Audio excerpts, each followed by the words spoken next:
Welcome to the deep dive. Today, we're looking at a really interesting piece of source material. It's a recent blog post by Microsoft's CEO, Satya Nadella, on AI. Right, and on the surface, it sounds pretty standard. Yeah. A tech CEO talking about AI. What our sources found, and what we're going to get into, is that the real story here is not what he actually said. What he didn't say. Exactly. It's about what he left out and this Yeah.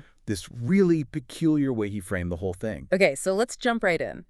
I read the post, and my immediate reaction, honestly, aligns perfectly with what the analysis says. It feels like this big, future-looking blog post, but it doesn't really talk about the future at all. It's weirdly static. It's almost like he's just reporting on the weather today, not forecasting for tomorrow. That's the paradox, isn't it? It's not charting some grand vision or making these wild predictions, which is, the standard playbook in Silicon Valley. Right.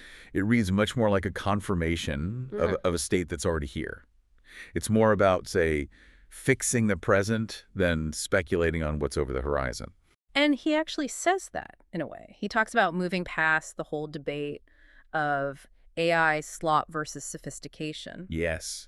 And that phrase alone tells you a lot. He's basically saying the debate is over. Stop arguing about it. Stop arguing about whether the output is good or bad sometimes. It's irrelevant to the bigger fact that it's now present everywhere. So the focus has to shift. It has to be about finding a new equilibrium. And he frames that equilibrium with a pretty specific metaphor. He brings up Steve Jobs' old idea of the computer as a bicycle for the mind, but he updates it.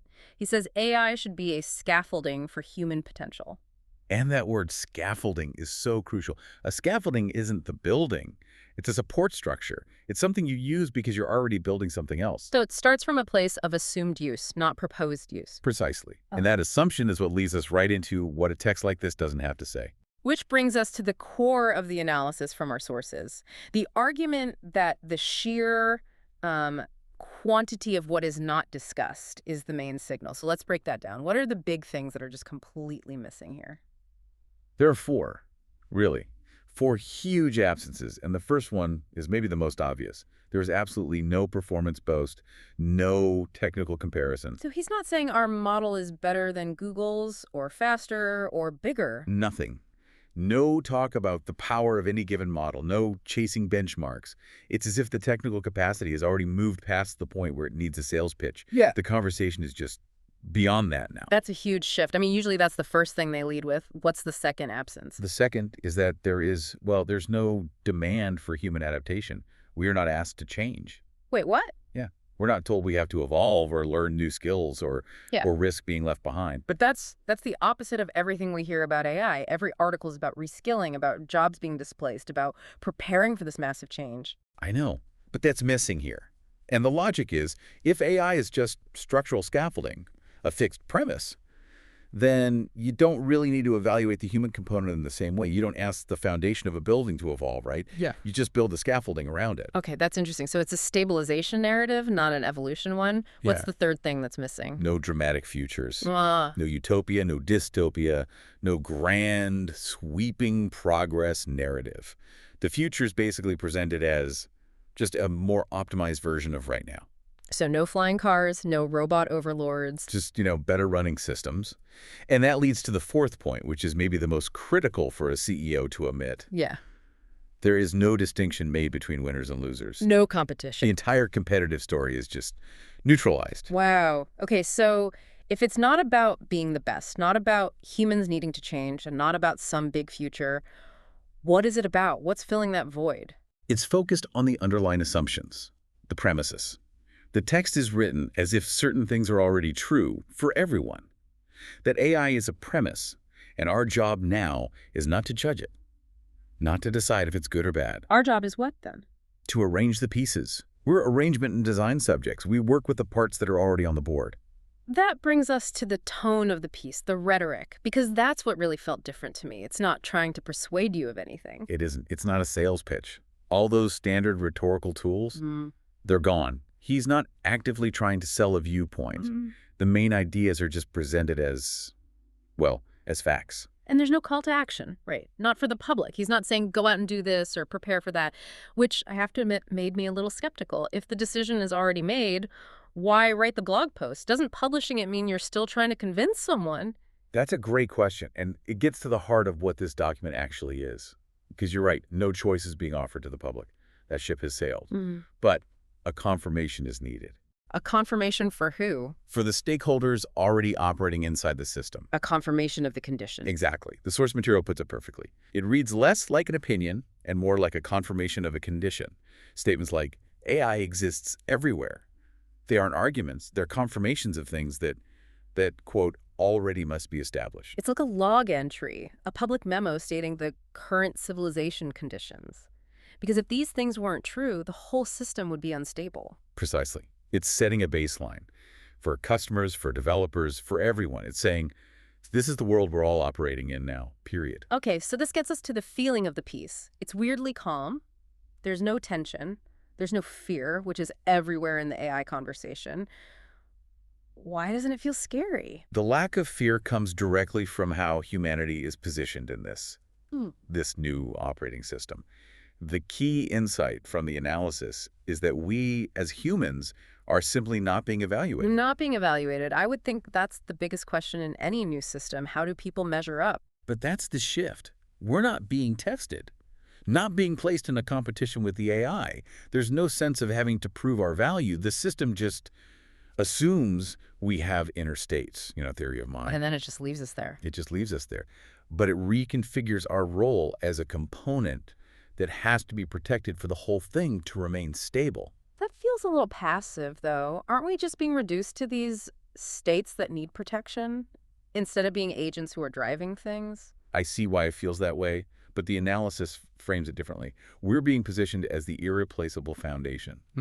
The sources are very clear that this isn't about theory of mind as a psychological tool, to predict or manipulate people. Right. It's treated as structural material for civilization itself. Structural material? Can you do me an analogy for that? It's a bit of a dense phrase.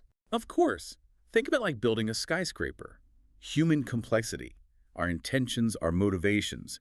It's like the rebar in the concrete. It's not something the building competes with. It's the non-negotiable material that gives the whole structure its integrity. So if you take it out, the whole thing falls down. The whole system collapses. Yeah. So recognizing human complexity becomes a minimum condition for stability. It's a built-in protection. A condition for continuation, not a judgment on our ability. Exactly. It's a kind of premise renewal that's actually very rare in history because it's not paired with any kind of judgment about whether humans are, good enough for the new world. Okay, this is where it gets really big picture.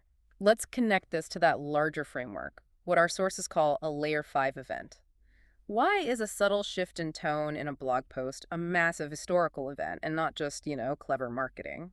Because a Layer 5 event isn't about a new gadget or a faster chip.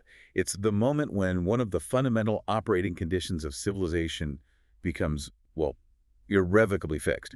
It's when a premise goes from being debatable to being non-negotiable. Can you give me a historical example of that? What does that really mean, to be irrevocably fixed? Sure. Think about the printing press.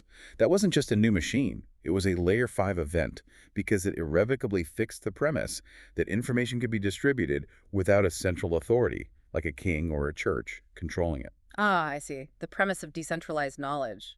Before, that was impossible. After, it was just how the world worked. Yes. And this blog post is signaling a similar fixation. The thesis is that this quiet confirmation marks the point of no return. The text is written from a world where, quote, any narrative other than operating civilization with AI as a premise has already ceased to be valid. So the whole story shifts. It's no longer AI is changing humans. Exactly. It's not a revolution that's displacing us. Yeah. The thesis is that this is about civilization continuing with AI as a fixed premise, but, and this is the key, while still being premised on us, on humanity as that structural material. So the focus moves from what can we do, from ability, to what we assume the premises. The premises and the conditions for stability. That's the entire shift. And for you listening, this is a pretty profound idea. That a corporate blog post is secretly a document that's quietly determining the operational status of our civilization. That's the summary, yes. A quiet, non-revolutionary confirmation. It's not hope, it's not a warning, it is just a log entry of the condition we are now in. The big event was the confirmation itself, happening without all the usual drama. Which leaves us with a couple of really provocative questions then. If this premise is now fixed, if this is the new continuation condition for civilization, Where is this going to create friction first? Right. Where does the shear happen? If the operating system has been quietly updated, where is it going to clash with institutions still running on the old software? Legal systems, national governments, the pace of daily life. Where is that gap between the new OS and the old narrative going to be most visible? Most acute, yes. And the second big question is, has everyone gotten the memo? Has every society recognized this quiet layer 5 fixation? Or is it an undetected change for some parts of the world? Is this setting up, major incompatibilities down the road? And those are the things to watch. The goal of this deep dive was really just to do that structural analysis, to read the silences and to note the shift. The analysis ends there, leaving those really big open questions for you to observe.